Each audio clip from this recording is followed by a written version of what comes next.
What's up, everybody? Flash here with Flashy Dark Arts, and today we're going to be talking about the cowardice scapegoat, Scott Peterson, right? The coward of Broward County. Let me know what you think below. Hit me up in the comments. Let me know if you think Scott Peterson should be put away and never see the light of day. Tell me if you don't think this is his beef. Tell me if you think the shooter's responsible. Tell me what you think below. What I saw was a deputy arrive at the west side of Building 12, take up a position, and he never went in.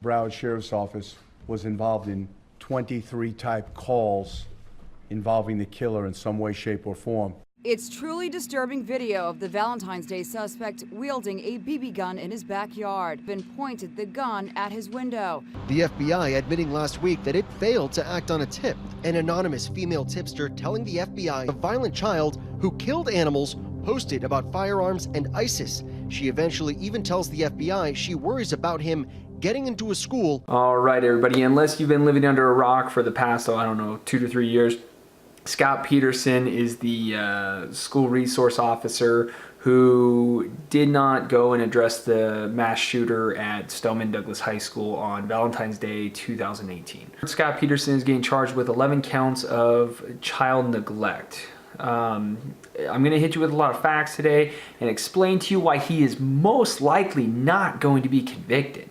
Yes, you heard me right, not convicted.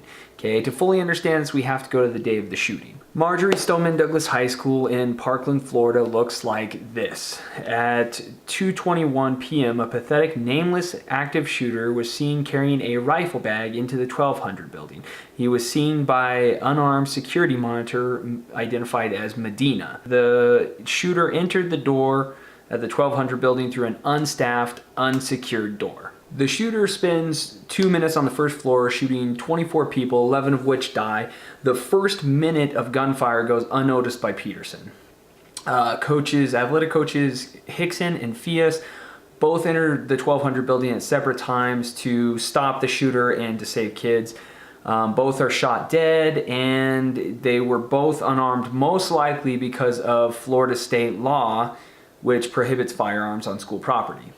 Okay, so at the 2-minute mark, Peterson radios that there are gunshots or possible firecrackers coming from the 1200 building. Approximately 20 seconds later, hearing the last shots on the first floor, he confirms through his radio transmission that it is gunfire coming from the 1200 building. These shots are the last shots on the floor. They are the shots directed at the courageous coach Aaron Feist. I hope I'm saying his name right. I think I butchered it earlier. Sorry about that. The shooter moves up to the second floor and he spends an entire minute clearing an empty floor. Everybody moved up to the third floor. If Peterson would have entered the building, this would most likely have been where the engagement would have happened, is on the second floor. If Peterson had gone into the building, but he didn't go into the building, we know that.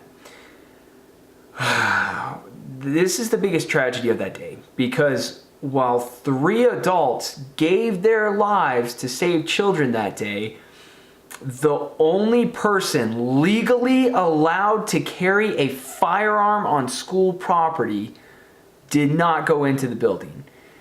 That is why the moments following are so crucial. This is where these charges come from, because this whole part was probably preventable. At the 3-minute mark, the shooter opens fire on the 3rd floor, taking 6 more lives and injuring several others. He spends a minute on this floor. He finishes at the 4-minute mark, and he moves into the teacher's lounge on the 3rd floor, where he spends 2 minutes trying to shoot from the windows, which I guess are high up, and it's unsuccessful. We don't know if he was waiting to ambush law enforcement. We don't know what he was doing. At the 6-minute mark, there were 8 Broward County deputies on scene. None of them have entered the building. It is not just Peterson. I'd say this is bad leadership. Scott Israel, Sheriff Scott Israel, is probably to blame. The shooter gets rid of his gun and backpack and heads out of the building at 6 minutes and 30 seconds. Still, no law enforcement has entered Building 12. The first officers to enter Building 12 are not Broward County deputies. They are Coral Springs Sergeants Mazzy and Myers, and they enter at the 10-minute and 45-second mark. This is a repeat of Columbine. This should have never happened. It wasn't just Peterson that failed. It was law enforcement that day. Florida State, at the time of the shooting, did not allow parents, teachers, or any staff to carry firearms on school property. The state of Florida put their children's lives into the hands of the government, which cannot be there in time to save them. Okay, average active shooter takes a life every 15 seconds. That is 4 people a minute. That is about 16 people in 4 minutes. The shooter was 1 soul over that mark. Law enforcement cannot be expected to get there in time to save lives. We have to come up with something better. Ladies and gentlemen, we are on some really thin ice here, and we don't even know it.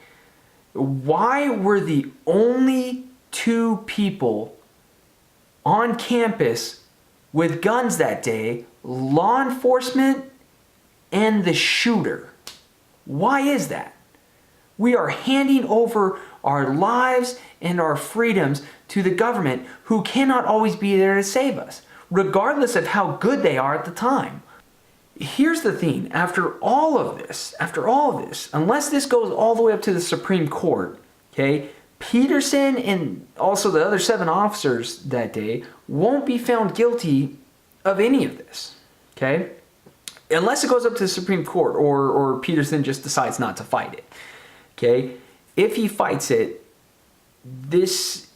here's the thing, man. Supreme Court has already ruled on this, okay? They ruled that law enforcement does not have a constitutional duty to defend you, okay? It's not their job to protect you, basically. See DeShaney versus Winnebago, and also see Castle Rock versus Gonzalez.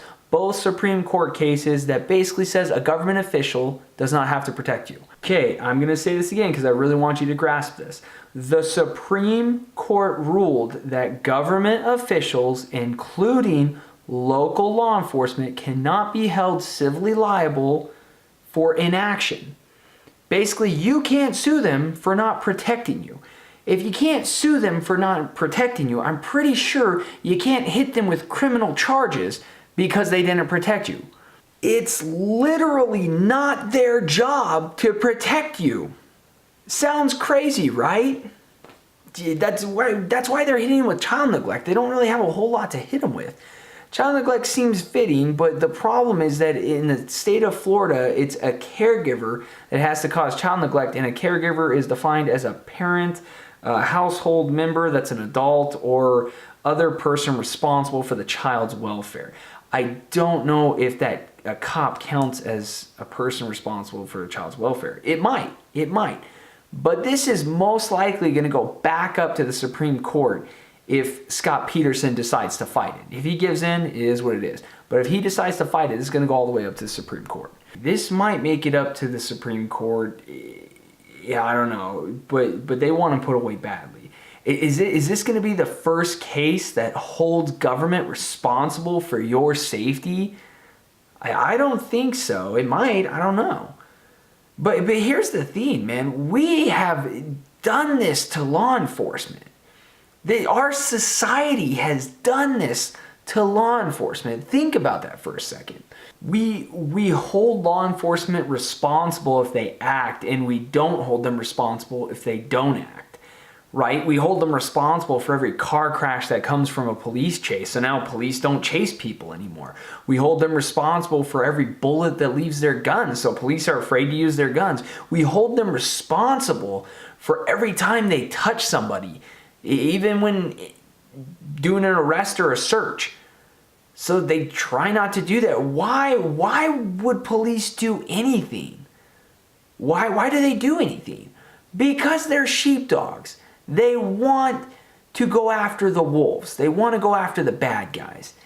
And we've been preventing that from happening. We wanted our law enforcement to be counselors and therapists and friends of the community and just speakers and report writers and just super nice, well-rounded Renaissance people.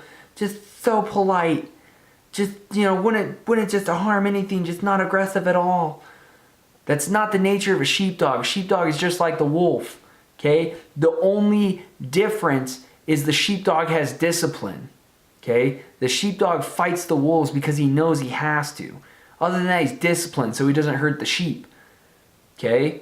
Now, we're at the point where we have sheep in the places where sheepdogs should be. Man, we f***ed up. Ladies and gentlemen, we have turned our society against the sheepdogs. And now they're becoming increasingly hard to find. This is Flash with Flashy Dark Arts, reminding you that the more you ask government to do, the less you're allowed to do for yourself.